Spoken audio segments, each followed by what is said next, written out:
Past the hour. Look at your screen. Could the biggest science project ever lead to the end of the world? Look at this animation on your screen. It's called the Hadron Collider. It's going to be turned on this weekend for the very first time, and it could unlock the secrets of the universe and its creation. But some fear that it could create a black hole capable of swallowing the entire Earth. That's animation of the actual Hadron Collider there. And joining me now is Dr. Michio Kaku. Am I always saying that right? I hope I'm saying that right. That's right, Michio Kaku. Okay. You are a professor of theoretical physics and the author of New York Times bestsellers, Physics of the Impossible. Great book. Check it out. Okay. I'm very excited about this. It's a 17-mile build, this thing underground, right? Explain to us what we're actually talking about here. This machine is bigger than the city of Geneva, which is right next door. Protons will be circulating 17 miles in circumference in a ring. They'll be slammed together to recreate a piece of Genesis. We're talking about the Big Bang Theory. This could show us the creation of the universe, That's right. On a very, very tiny scale. We're going to take a microscopic bit of the Big Bang and basically recreate it outside Geneva. Now, we're fearful that this could actually create, here's the black hole we're fearful that it could create. It could suck up Geneva, right? And we could lose the world. Brian has plans this weekend. Let him know, is the end of the world going to happen this weekend? The answer is no. Mother Nature slams the Earth with particles much more ferocious than anything that we can create with our pea shooter called the Large Hadron Collider. And the Earth is still here, and the Earth has been here for billions of years. We're not going to create mini black holes in this machine. Now, we could have had this right here in the United States because, as you were telling me, Ronald Reagan first proposed having it built right here in the United States. Ronald Reagan had a dream, and that is that the United States should be #1 in physics. This was the super collider to be built outside Dallas, Texas. Congress canceled that machine, and the forefront of physics has left the United States now and has gone to Europe, just the way the critics sabotaged Ronald Reagan's plan for a super collider. So Congress ruined it. We could have had that right here in the United States, not have to worry about going to Geneva. Let's throw up some facts on the screen. This is pretty incredible. This is the Hadron Collider. Cost $5.8 billion to build this thing. 2,500 scientists are involved in there. Are you involved in this? That's right. In fact, all of us are excited by the fact that we could discover new physics. The secret of creation itself might be revealed by this machine. Now, I've heard if they don't find it, that if they fire this thing up, fire these protons at each other, why 17 miles, first of all? Why do they need 17 miles of a circle to get these things sped up? It's like a race. The longer the race, the more energy you can build up, the more momentum you can feed. Every time it goes around, we kick the particles with more energy until we get up to trillions of electrons.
tornado moved slowly 6 miles through the center of Joplin. The town is now effectively cut in half. It was just crazy. It was like a jumbo jet was landing on your house. I love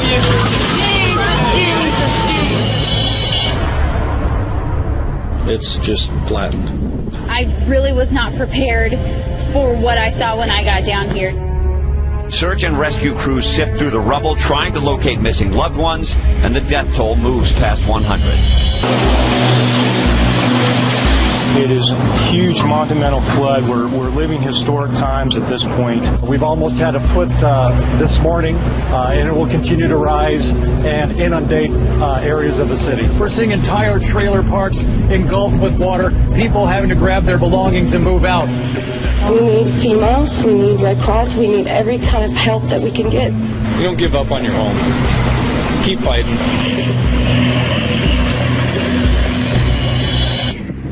The floor is trembling, and the rocks are falling down.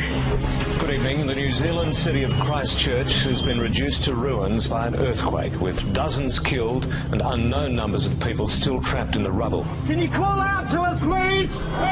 The center just a few miles from this city of several 100,000 people. I mean, looking around, there was just, people hysterical, not knowing really what to do next. Magnitude 6.3 quake left a lasting impression on the landscape and on the people. Flames raging out of control in northeast Arizona. This is exactly the kind of thing we hoped wouldn't happen. The way this thing is working, you may not have that much time. Fire officials are putting out the order to hundreds that it's time to move to safety. We packed up for everything that we could. Memories and clothes. We don't want to leave. I'm going to cry. We don't want to leave. Really turned into more of a swing. Large chunks of buildings fell to the streets as people rushed for cover.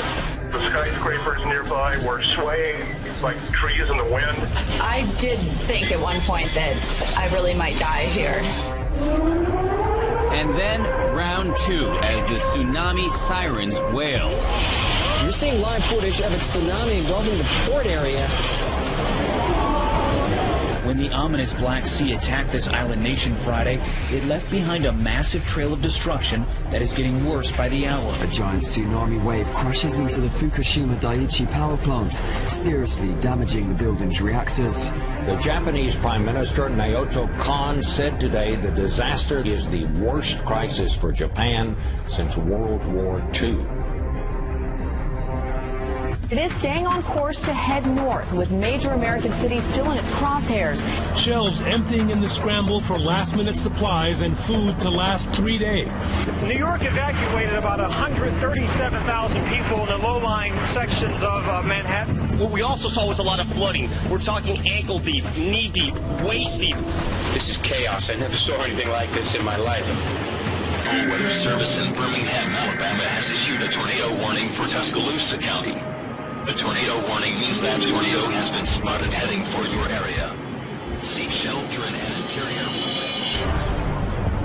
This has been the country's worst and deadliest tornado outbreak since the Great Depression. Governor Deal declared a state of emergency in 16 counties. You'd think the death toll will go up. Yes, sir. And we drove Phoenix. It was more than 1.5 miles high. Take a look at this. It came roaring into town at 60 miles per hour. 1 man dead, more than a dozen injured in multiple pileups involving 24 cars, trucks, and semis across Arizona Tuesday. It reminded me of footage I've seen of war zones like in Iraq. Smoke everywhere. The quake registered 7.2 on the scale, strong enough to cause serious damage. Thousands panicking rushed into the streets. Rescue teams have been working furiously, digging around the clock to try and rescue those that are still caught beneath the rubble. 2 days after that massive earthquake struck, a miracle in the rubble. A 2-week-old baby pulled alive from a collapsed building. Earth, the only life-sustaining planet in our solar system. Yet throughout its history, our world has been a planetary punching bag. Anything that crosses the orbit of Earth could one day slam into the Earth. At this very moment, violent celestial heavyweights roam the universe and threaten to deal the Earth a knockout blow. The power would be like setting off the whole world's armament at one time. It would be like standing next to Hiroshima all over the world. Everything in us would get ripped apart, and your body would fly off to infinity. But some scientists and former astronauts are not willing to go down without a fight. They're racing to track down these cosmic killers before they trigger Armageddon.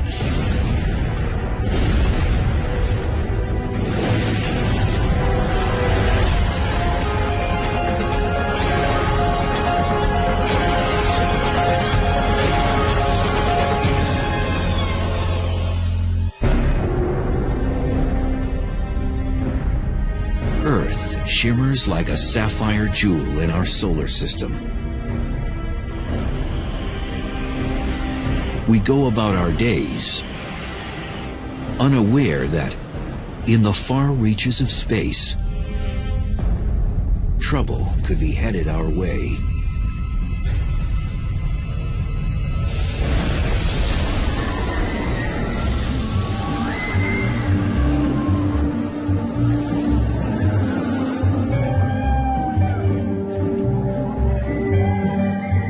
Our solar system is a lot like an amusement park. Earth and most of the other objects carve predictable paths around the sun. Normally, everything is calm and smooth. But at times, things get chaotic and violent.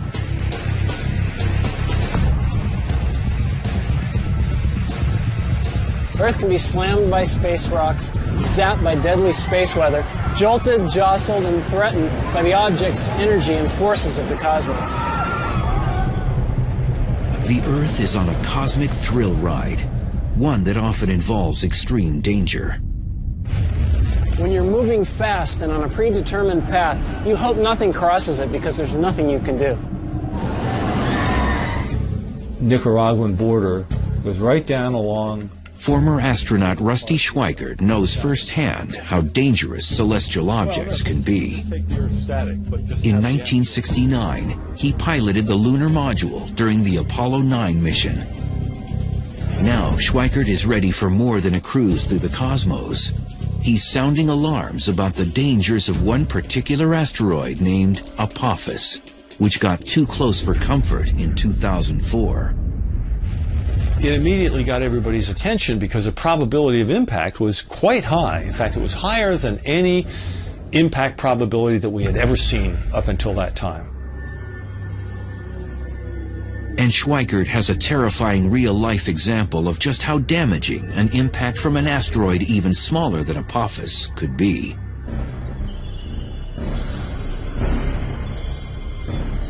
June 30th, 1908, 7:15 a.m.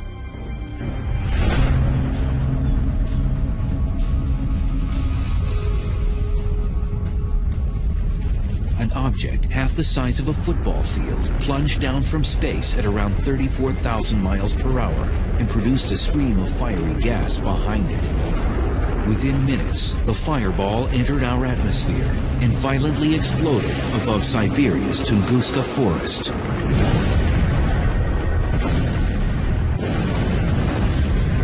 It became the largest explosion on Earth in modern human history. The blast sparked heat waves, which torched 80 million trees in an area over half the size of Rhode Island. Fortunately, no one died as a direct result of the explosion, because it was in a thinly populated area.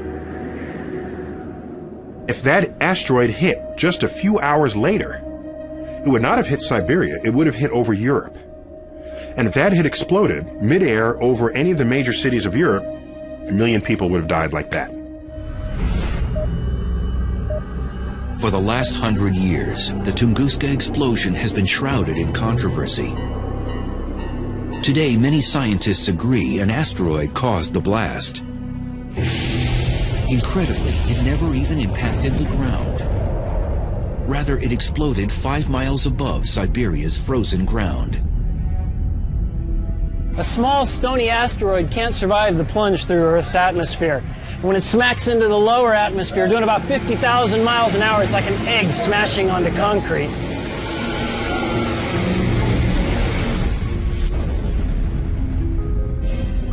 The blast over Siberia released energy equivalent to 15 megatons of TNT, 1,000 times greater than Hiroshima. If this were to happen over a large city, it would annihilate it.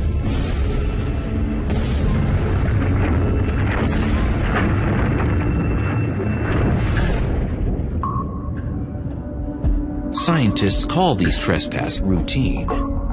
Most of the asteroids orbit in a neat belt between Mars and Jupiter, and we don't worry much about those. But when one gets away and all that mass and energy is headed towards Earth, that's when the astronomers start to worry. Oftentimes, these cosmic remnants get bumped out of their orbit and head on a collision course with Earth. Our planet's thick atmosphere vaporizes the vast majority of them. But a larger object can knock through our atmosphere and actually impact the ground. If you want to turn to the cosmos and look at the forces that would have us dead, asteroids striking are real and they're bad. It's happened before, it will happen again. 65 million years ago, an asteroid the size of a small city plummeted down from the sky. It exploded in the Yucatan Peninsula near the present-day Mexican village of Chicxulub with the force of 100 million megatons of TNT. It hits the Earth, cast billions of tons of Earth's crust into the atmosphere, cloaking Earth, blocking out sunlight, knocking out the base of the food chain, and sending a wave of extinction across the tree of life. It is believed the ferocious impact contributed to the mass extinction of the dinosaur.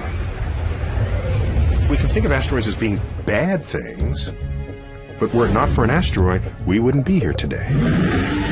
Our mammal ancestors were running underfoot, trying to avoid being hors d'oeuvres for T-Rex. T-Rex gets taken out. Well, this opened up an ecological niche that allowed our mammal ancestors to evolve to something more ambitious than a rodent. And out comes the primates, and among the primates we have people. But ironically, the very kind of cosmic boulder that paved the way for humans to exist may one day wipe us off the planet.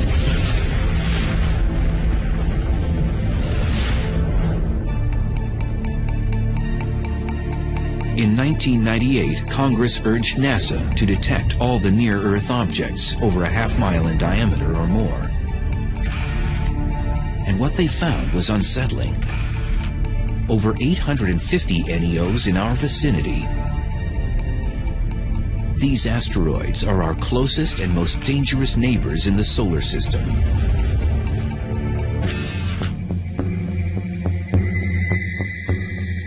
Donald Yeomans heads the NEO program at NASA's Jet Propulsion Laboratory. He and his cosmic bounty hunters search for potential killers lurking in our solar system and put them on their most wanted list. Finding these near-Earth objects is somewhat akin to tracking hurricanes. As you track it day after day, you get a better idea of its orbit. You can predict where it's going. You have a better idea of how large it is and if it should hit the Earth, with what sort of velocity. By using telescopic technologies, NASA's Space Guard survey has detected over 90% of all NEOs deemed harmful. These frightening objects could strike the Earth with the energy greater than all the nuclear weapons on our planet today. Such an impact could trigger mass extinction.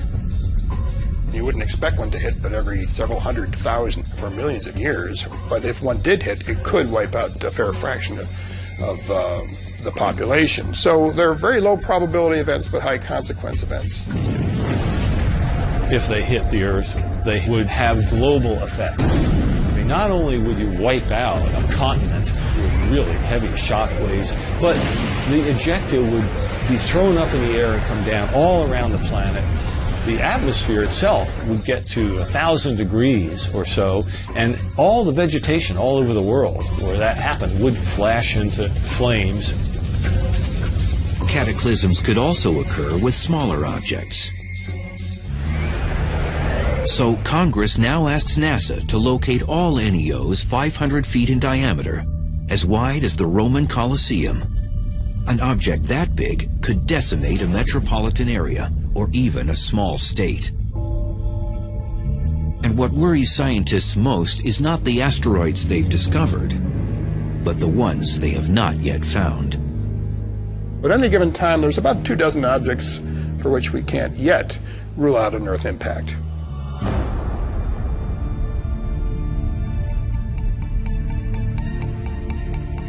Former astronaut Schweikert has taken the threat of NEOs one step further.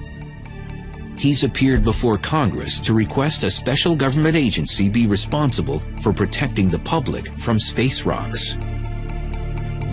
Today, we have the technology to stop near-Earth objects from impacting the Earth for the rest of history. I mean, we can literally now begin to reshape the local solar system so that our survival is enhanced. The question is, will we? Or will we go the way of the dinosaurs?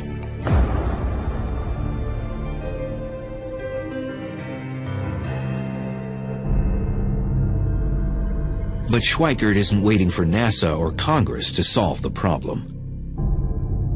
He has his own plans to save the planet from the next asteroid impact.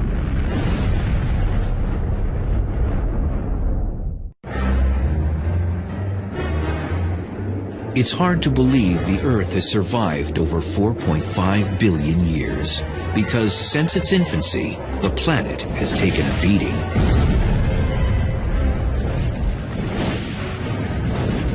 Like a boxer, our world is under constant assault from asteroids that enter our orbit each year. But in the future, Earth could be knocked out.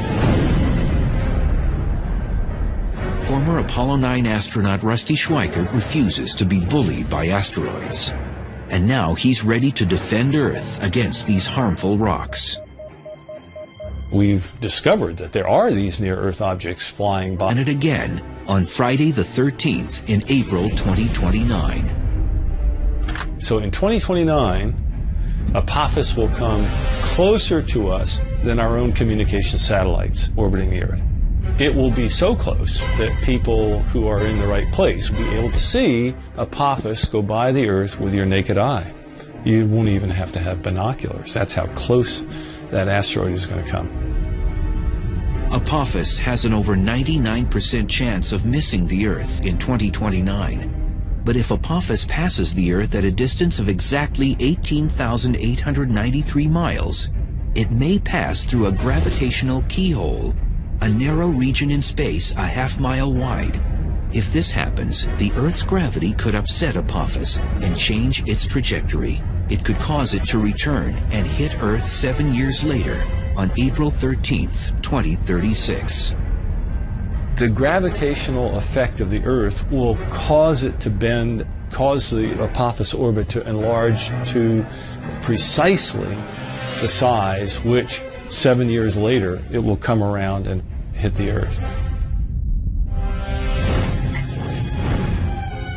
At the present time, Apophis has a 1 in 45,000 chance of delivering a deadly blow in 2036.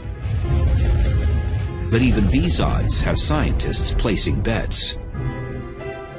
It's one thing to know that there's maybe 1 chance in 45,000 that it's going to hit the Earth, but what you'd like to know, is there 1 chance in 100? Is there 1 chance in 10? Is the probability 1 that it's going to hit the Earth?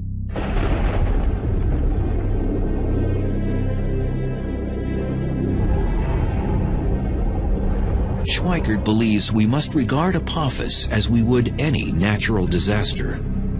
He's even mapped out where Apophis might strike. You have the date of the impact, the time of the impact, the orbital inclination, and you can make a map. And what that map shows is what I have called a path of risk that goes all the way across the planet. And I look at this and I see a high probability of impact and I say, whoa, where might it hit?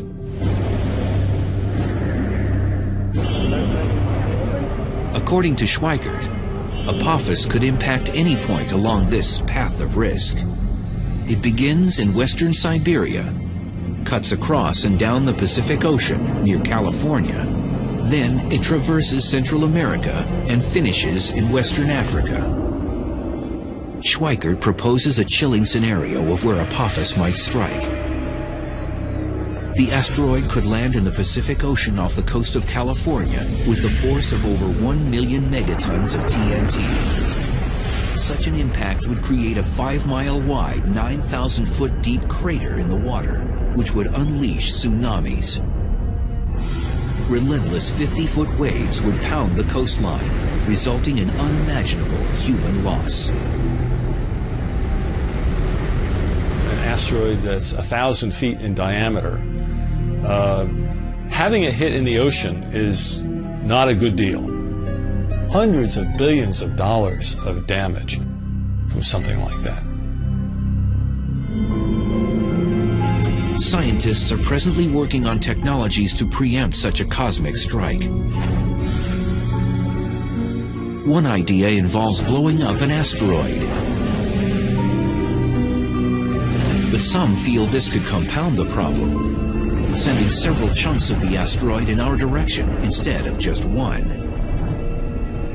Consequently, Schweikert's new mission is to change the orbit of asteroids that could impact Earth.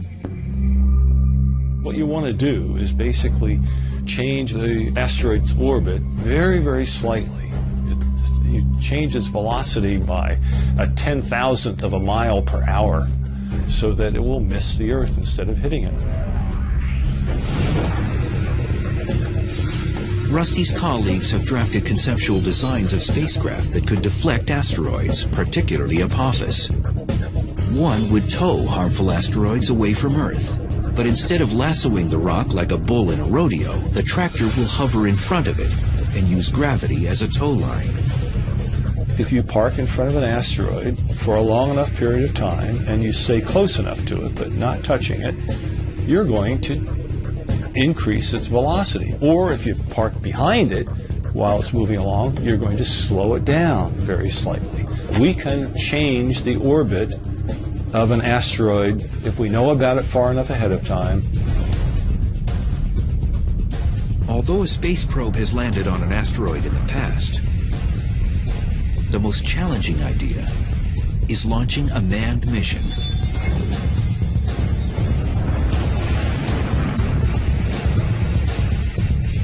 Once landing on the rock, astronauts could mount a radio transponder to track its whereabouts. You could just use a robotic mission to go to an asteroid and land, grab a sample, and bring it back. That's not that difficult.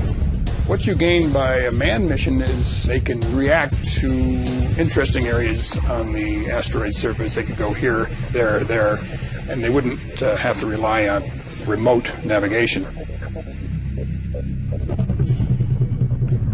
Nicaraguan border. Schweikert insists we should remain on high alert regarding asteroid Apophis, and his cause hasn't gone unheard. Now the United Nations plans to draft a treaty which will include who will be responsible for deflecting killer asteroids. That would be a real crime if we are so irresponsible, knowing that this is going to happen, that we continue to do nothing about it.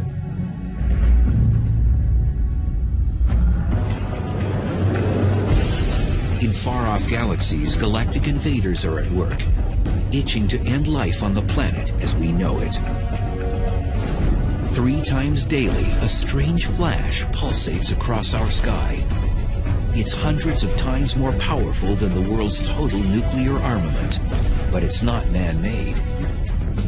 And if one happens close enough to Earth, it could end life on our planet.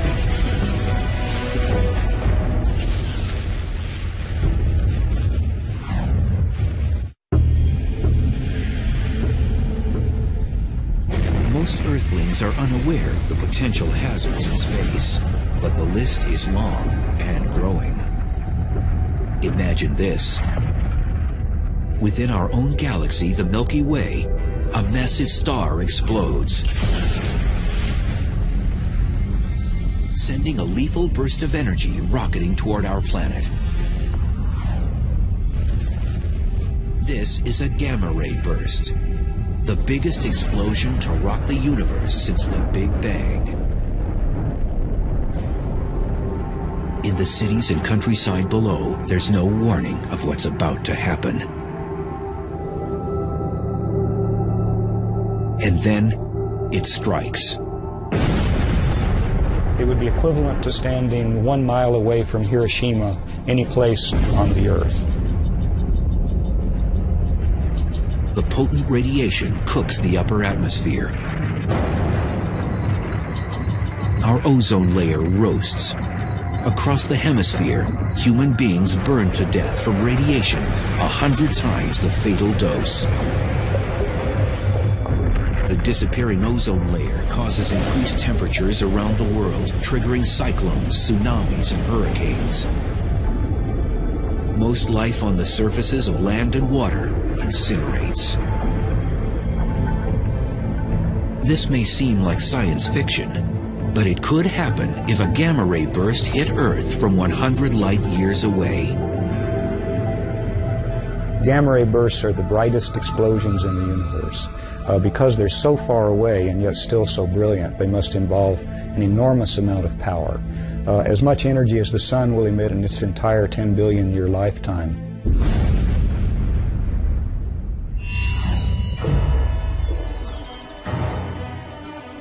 As a young student, Stan Woosley always liked experiments that go boom.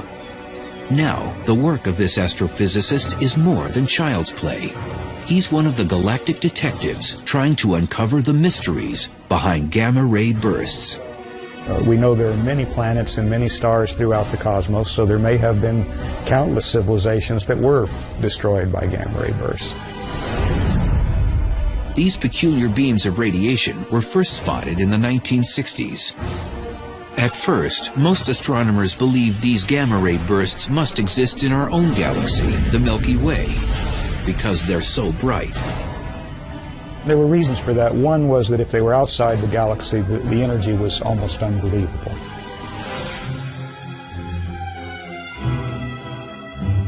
But at the time, even the most powerful telescopes couldn't determine their location and distance, because the bursts lasted for a few seconds, then disappeared.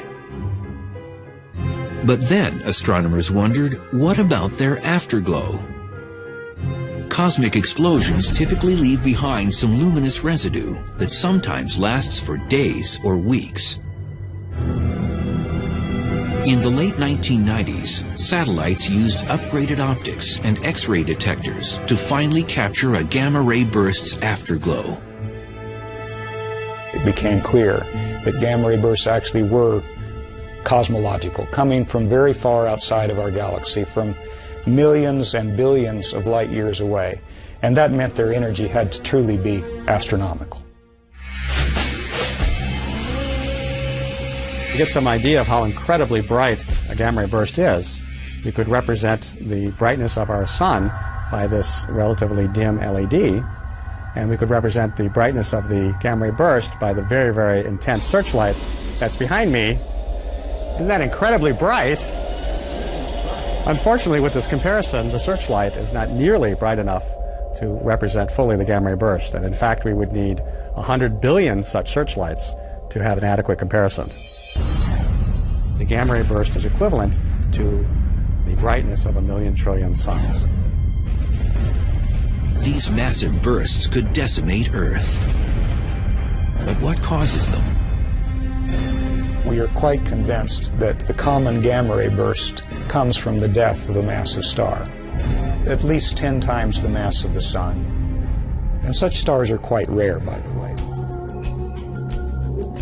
Woosley masterminded a groundbreaking model of how gamma-ray bursts may be created.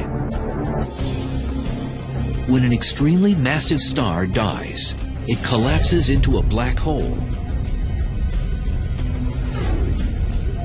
black holes are created when a collection of matter collapses to such a high density that light itself cannot escape. But Woosley proposes that some of the star resists getting sucked into the center of the black hole. As a result, a high-speed spinning disk of matter forms around it. Within seconds, jets of plasma shoot out from its rotational poles. These beams of energy unleash dangerous gamma rays into space. If you can imagine just trying to squeeze a fruit or some kind of sphere of some object into a very small space, things are going to squirt out. And in this case, the squeezing is done very rapidly, and you're talking about a huge amount of mass. At the same time the gamma ray bursts are ejected, the collapsing star explodes or goes supernova to the extreme. One of the reasons gamma ray bursts occur not 100 but 1,000 light years away, the Earth could still face apocalyptic destruction. If a gamma ray burst happened within 1,000 light years of the Earth, then it would be approximately 500 times brighter than the Sun and emitting gamma rays. The energy delivered to the Earth's upper atmosphere would be like 100,000 megatons of nuclear explosions. The ozone would be depleted. We'd have acid rain, but we'd also have flash burns, incineration of vegetation, perhaps something resembling nuclear winter. So there could be a global extinction of many species. Now, the far side of the Earth would be a special place to be, because gamma rays don't go through the Earth, and if you were on the other side, you wouldn't get flash burn. But the effects of depleting the ozone and changing the composition of the atmosphere would eventually come to the other side, and there the effects are unknown. Statistically, this ghastly scenario has a 1% chance of happening once in the Earth's entire lifetime. But even these odds aren't reassuring if you're living on the planet at that very moment. If you're caught in the beam, that's a bad day for you. If one of these happens in your galaxy and that beam is coming your way, go hide in a cave, because this is very high energy radiation. It's the kind of energy that will decompose your molecules, and you just don't want to be around when that's happening. There currently are no defense measures to shield us from gamma ray bursts if they happen close to Earth. They travel at the speed of light, 186,000 miles per second. By the time we detect them, they will have already struck our planet. Gamma ray bursts could pose a hazard to the Earth or to anything living that came within their bore site, but as we've seen, they're very infrequent. And there are other things in the heavens and on the Earth that are much more dangerous. Cataclysms routinely erupt in some corner of the universe. And one day, something will snuff out Earth.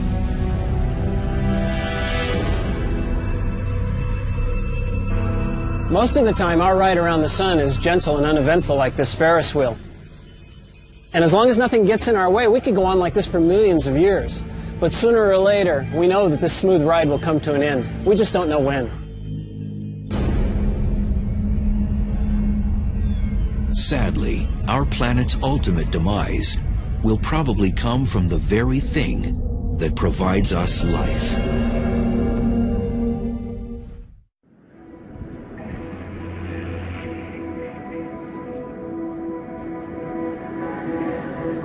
Earth maintains a cozy lifestyle, being third rock from the sun.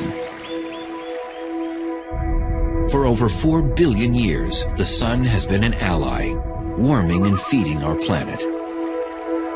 But in time, our solar heater will become our enemy. The sun and the Earth have a unique relationship to each other. The Earth has a particular temperature, it's a particular size, it has life on it, and oceans, and those things depend on the sun. The sun is at the root of the existence of life on the Earth, and the sun will be at the root of its demise as well. Earth's relationship with the sun will become dysfunctional when our solar mother really turns up the heat. The sun gets hotter because it's burning hydrogen into helium. 4 hydrogen atoms become 1 helium atom. That means there are fewer particles bouncing around inside the sun. And that process basically means that the sun has to get hotter and brighter to hold itself up. As the sun's core gets hotter, its outer parts will swell in size and turn red. If you have a bonfire, you have all this wood there, you build it up, and at some point enough logs get burnt and the thing collapses and you get this huge burst of sparks and it gets much brighter. In a sense it's like that because the sun is right now burning hydrogen into helium, and the helium is the ash of that, if you like. And then as the sun collapses enough, the ash relights and the helium burns into carbon. And that's when things get really hot. At this point, the sun will expand into a red will melt. The whole planet would be a glowing ball of lava.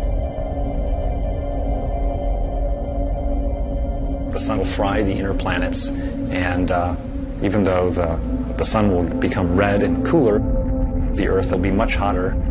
Just leave the Earth a burnt cinder, like a charcoal briquette. So that would be bad for life on Earth. And the Earth's hellish fate isn't over. As a red giant, the sun will fluctuate in size before collapsing into a white dwarf. The sun that was huge suddenly becomes the sun that's very small and extremely dense. It's only about the size of the Earth, sitting down there at the center of our solar system, very much fainter than it used to be, and then everything cools off. And then that object is no longer generating energy either, so it begins to cool as well. So the final fate of the solar system will be to cool off and freeze. Humans will probably have relocated to another planet or become extinct before the sun turns Earth into a snowball. However, the sun may dry up our world much sooner. If the sun doesn't get us at the time of the red giant phase, it may well get us earlier by just becoming bright enough to cause the oceans to evaporate. Water is an essential component for all life. And so if the Earth actually loses all its water, then that's another reason why life might disappear from the Earth, and it would again be the sun's fault. There may be ways for Earth to win a stay of execution. As the sun is swelling, it also begins to lose mass much more rapidly than it's losing it now. And of course, if it's getting less massive, it has less of a hold on the Earth will move further out into a larger orbit. And so it's kind of a race between the growing sun and the growing heat from the sun and the Earth actually moving, a little bit away from that fire that's getting too hot.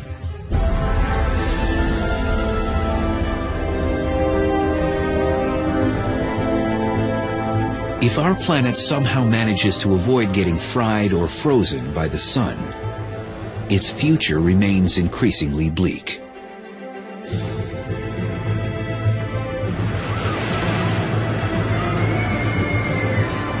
This place is full of adventure. Rides that put your stomach up into your throat, things that collide, scary stuff. It's a lot like riding around the sun on planet Earth. But when Earth gets smacked or when things start to come apart, the ride could really be over.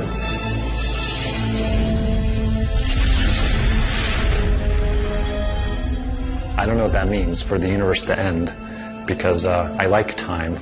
I live in it. So it's hard to imagine time ending. Today, scientists contemplate our inevitable fate. In the distant future, the Earth and the entire universe may face the ultimate cosmic monster.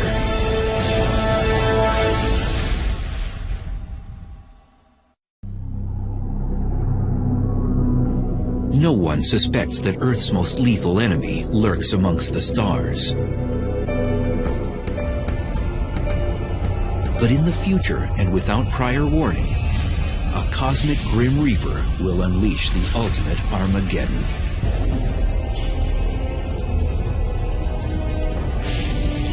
the dark villain will stretch apart the universe. Galaxies themselves will split apart. Stars and planets will tear to shreds. The ultimate apocalyptic event is being called the Big Rip.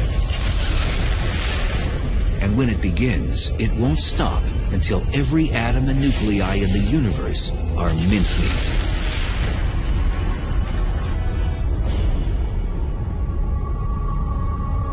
The Big Rip, it really is the end of the universe. It's not like we're the last ones at the party wondering what's going on and we can go do something else. It's really like you've turned off all the lights and the universe just ends.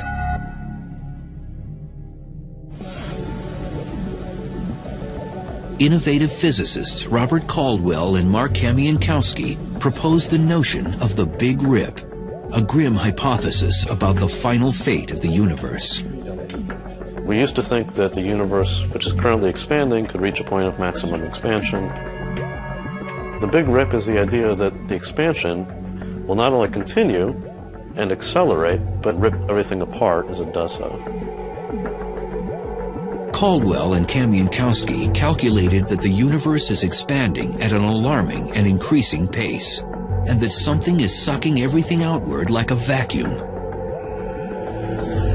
Acting like a galactic vice squad, these young scientists hunt for the cosmic killer.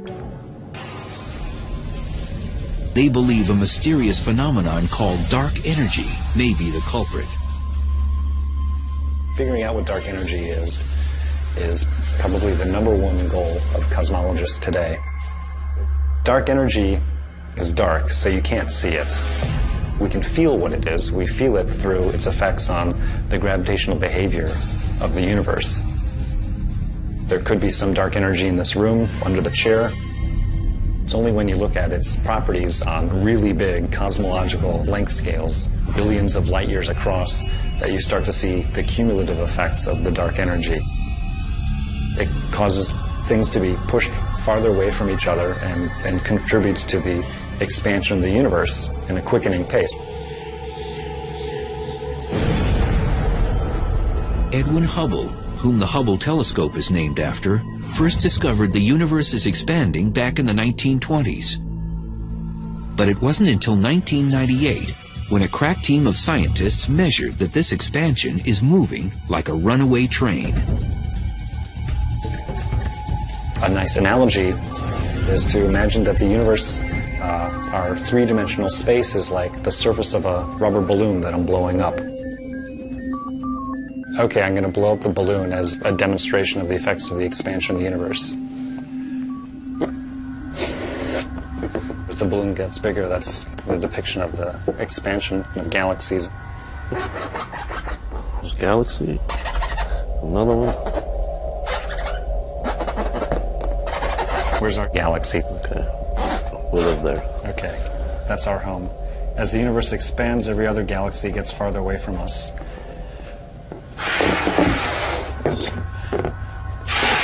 In ordinary expansion, each galaxy stays the same size. But if you have super accelerated expansion, then the galaxies themselves can each expand, which is sort of what's happened here.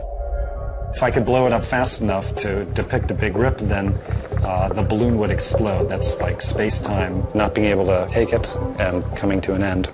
So instead we'll just pop a hole in the balloon. That's the big rip. According to Caldwell and Kamiankowski, the universe has no hope of surviving the Big Rip. They've even come up with a countdown to this apocalyptic event. The Big Rip kind of rolls up its sleeves and progressively takes apart the universe layer by layer, working from the outside in, going from the largest scales to the smallest scales. 1 billion years to pull apart clusters of galaxies, then hundreds of millions of years to pull apart galaxies themselves, and then down to the size of a solar system, we're talking hundreds of thousands of years, and then to tear apart the Earth itself would take less than an hour. It's kind of interesting to think about what that would look like. If I'm in my protective capsule watching things happen, I would see this wall of darkness that starts coming towards us. I would would no longer, at that point, be able to see any stars.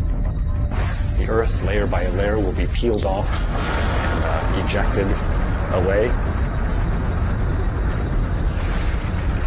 Everything in us, the molecules that hold us together, would get ripped apart, and every atom that makes up your body would fly off to infinity in a very short period of time.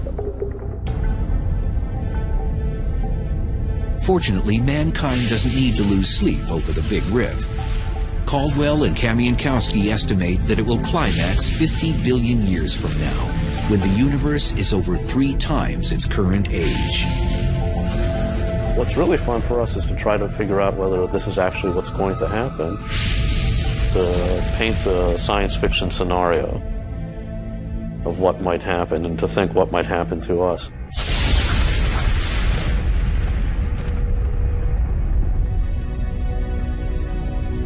Deep space threats are real. Some could harm us tomorrow, others in the far future. But one thing's certain, something will terminate Earth and probably the entire universe once and for all. It's only a matter of time. It's useful